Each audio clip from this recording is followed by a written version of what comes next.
Conference के दो बड़े मुद्दे हैं। एक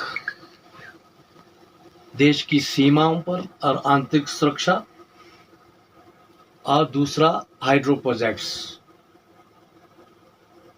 आप जानते हैं कि वर्तमान भाजपा सरकार से हिमाचल प्रदेश के सारे वर्ग दुखी हैं, चाहे वो 14 लाख बेरोजगार हों,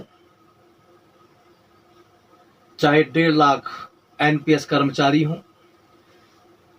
चाहे 50,000 के करीब आउटसोर्स के हों, चाहे 40,000 के करीब कॉन्ट्रैक्ट के हों, चाहे लगभग 40,000 के करीब anganwadi ASHA worker, mid day meal worker, सिलाई अध्यापकाएं हों,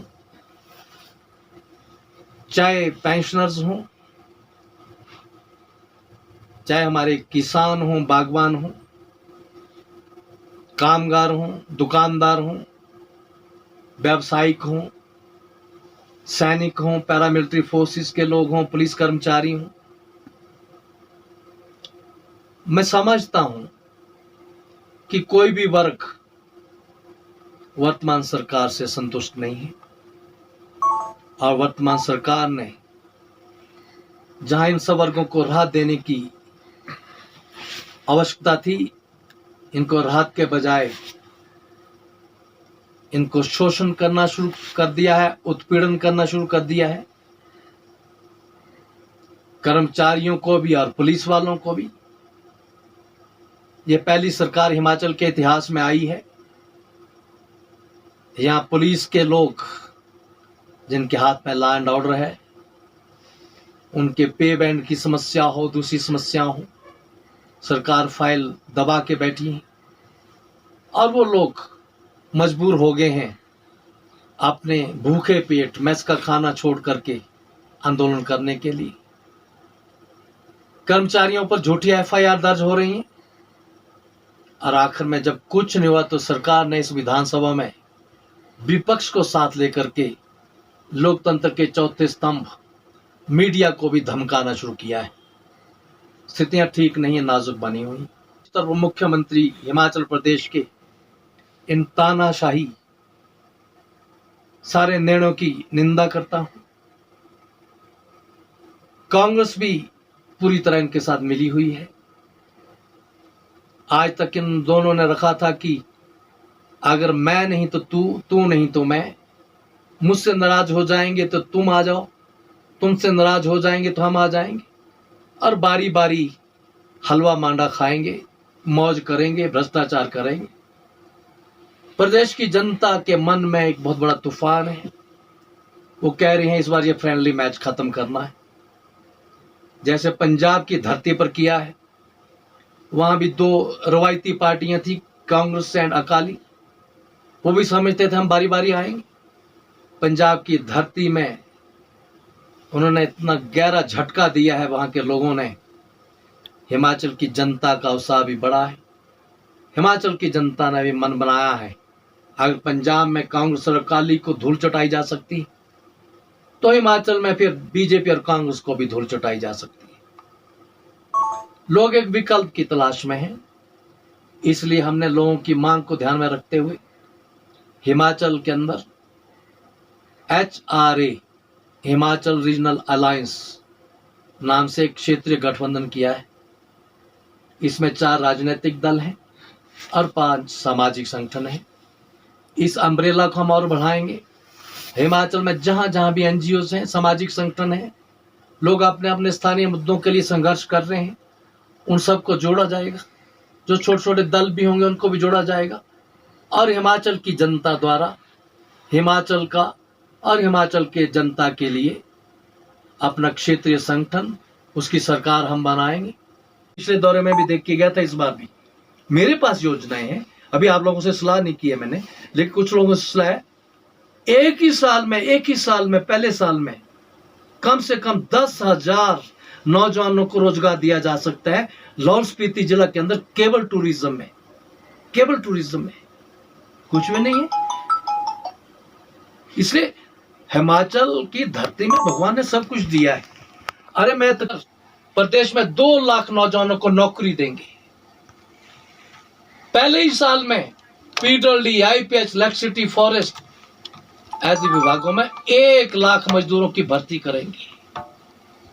बागवानों के लिए योजनाएं हैं, दूसरे वर्गों के लिए योजना है, दुकानदारों के लिए योजनाएं। ऐसे मैंने 23 बिंदु कहे हैं। कल मैंने कुल्लू के प्रेस कॉन्फ्रेंस में एक बिंदु और जोड़ा, उसको भी दोहरा रहा हूं।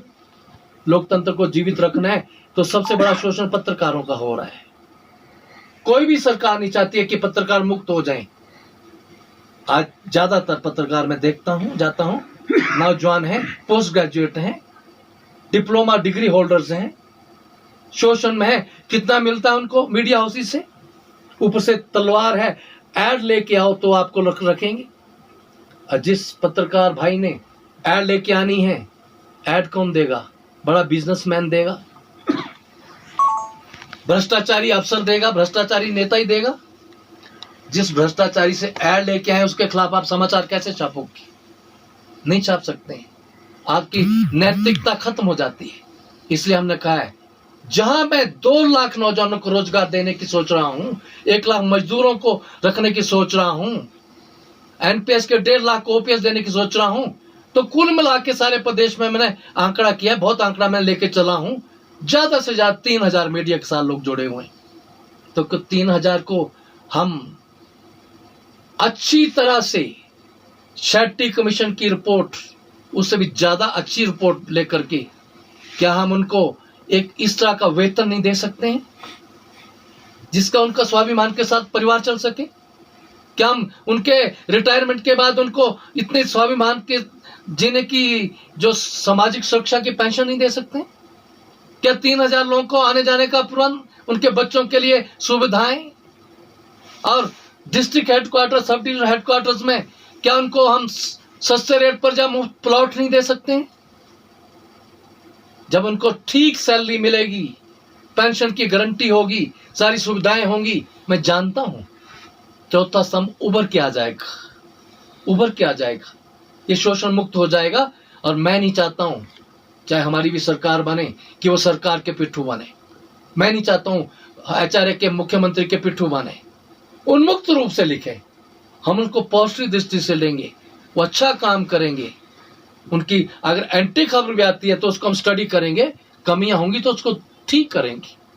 इसमें ईगो क्या है? सेवा करनी है। तो ये हम सारे काम करेंगे। और मैं समझता हूं लोग, लेकिन जितना समझता हूं, अटल टनल से लेके आपके लास्ट बॉर्डर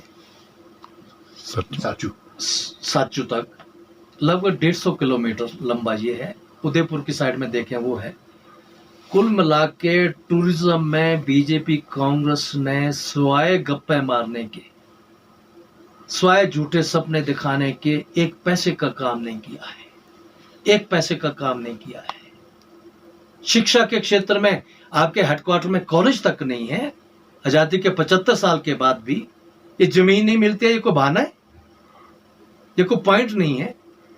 यहां पर नेशनल लेवल का कॉलेज खोला जा सकता है, बहुत बड़ा कॉलेज खोला जा सकता है, जिसमें पंजाब और वहां के बाहर के लोग भी आए। 50% हम लाहौल स्पीति के बच्चों को रखेंगे, 50% ही बाहर वालों को देंगे, और इतना हाई स्टैंडर्ड बना देंगे। क्यों नहीं आएंगे? आपका एजुकेशन हो, दूसरे सिस्टम हो। अब पर्यटन में इतनी अपार संभावना है। मैं कल आया हूं तो अटल टनल तक टूरिस्ट बहुत थे, और अटल टनल के आगे आया हूं तो मैं नहीं समझता कि यहां तक पहुंचने में मुझे 50 गाड़ियां भी मिली, 50 गाड़ियां, और उससे पीछे सैकड़ों गाड़ियां थी। टूरिस्ट आएगा क्या करने? आगे आगे आई कुछ नहीं। इतने सुंदर पहाड़ है, इतना सब कुछ है, सरकारों ने कुछ नहीं किया सिवाय नाटियां डालने की। तो लोग नाटियां डालने में माहिर हैं, इनको नहीं है दर्द।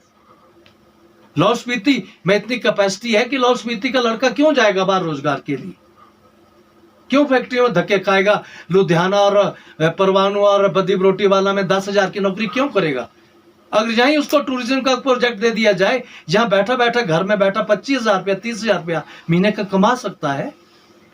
सरकारों ने कुछ नहीं किया है। निश्चित तौर पर मैंने कहा 10,000 नौजवानों को पहले साल ही यहां रोजगार देंगे हम एचआरए की ओर से लाहौल स्पीति के अंदर।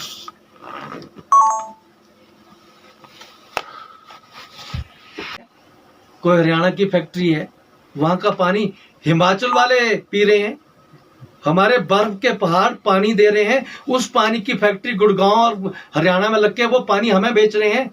कम से कम हिमाचल की नदियों का पानी 1000 लड़कों की फैक्ट्रियां खोल देगा, इंडस्ट्री खोल देगा बॉटलिंग के लिए। 1000। हम पानी क्यों देंगे उनको, बाहर वालों को? पहले पानी अपने लिए, हिमाचल के लिए, उसके बाद में देखेंगे। पर वो करेगा कौन? करेगा वो जिसकी रीढ़ की हड्डी होगी। कोई महाराणा प्रताप चाहिए आज, मान सिंह नहीं कि कुछ भी करके तो वहां सेनापति बनना है जाकर के, राजा नहीं बनना।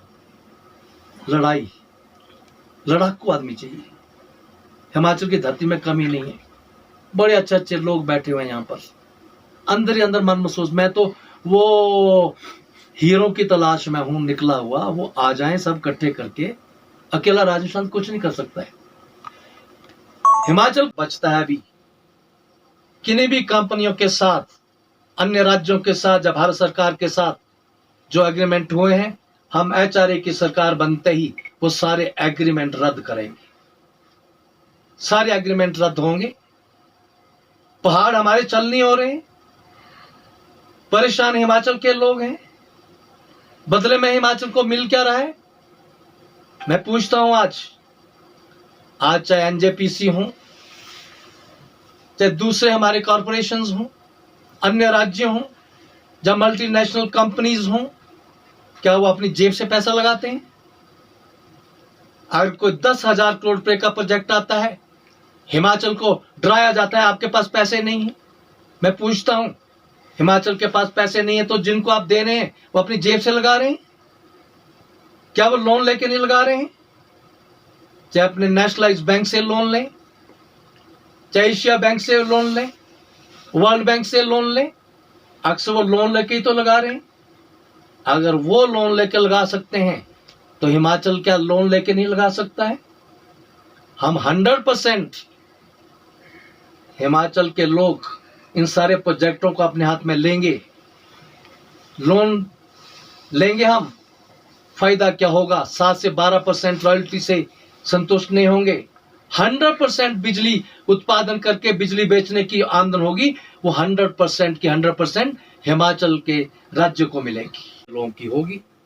हमने कहा है हिमाचल की समस्याओं का हल तभी होगा जब हिमाचल के वोटर, हिमाचल के सपोर्टर, हिमाचल के वर्कर, हिमाचल के MLA, हिमाचल के मिनिस्टर, हिमाचल का ही चीफ मिनिस्टर और हिमाचल का ही हाईकमान होगा, तभी कल्याण होगा। अगर हाईकमान दिल्ली बैठेगा, चाहे BJP का हो, चाहे कांग्रेस का हो, चाहे किसी अन्य का हो, तो हिमाचल के मुद्दे सुलझेंगे नहीं। इसलिए हमने कहा है हिमाचल के ऊपर 75,000 करोड़ रुपए का लगभग कर्जा कांग्रेस और BJP की अदूरदर्शितापूर्ण फैसलों से हो गया है। आज जो बच्चा हिमाचल में पैदा होता है, पैदा होते उसके ऊपर 1 लाख रुपए का कर्जा साथ में चढ़ रहा है। भविष्य उज्जवल दिखाई नहीं देता है। बेरोजगार तड़प रहे हैं, कर्मचारी तड़प रहे हैं, सब वर्ग तड़प रहे हैं। हिमाचल गरीब नहीं है। हिमाचल की आबादी लगभग देश का 0.5% है, लेकिन हिमाचल की देवभूमि में पूरे हिंदुस्तान के अंदर जो दरिया हैं, नदियां हैं, उनमें पानी आता है। उसका 0.5% नहीं बल्कि 20% पानी हमारे पास है। ये हमारा खजाना है। आज तक इस खजाने को लुटाया गया है, चाहे कांग्रेस हो चाहे BJP हो। इसलिए मैंने कहा आज मेरा पहला मुद्दा होगा, हिमाचल के खजाने को हम लूटने नहीं देंगे। आज हिमाचल की धरती पर लगभग 20,000 मेगावाट बिजली पैदा करने की क्षमता है। इससे बढ़ाई भी जा सकती है, लेकिन जो एस्टिमेट अभी तक इंजीनियर्स ने दिए, दुर्भाग्य से लगभग 10,000 मेगावाट एक्सप्लॉइट कर ली गई है। और हिमाचल के लोगों को जानकर गहरी चोट पहुंचेगी।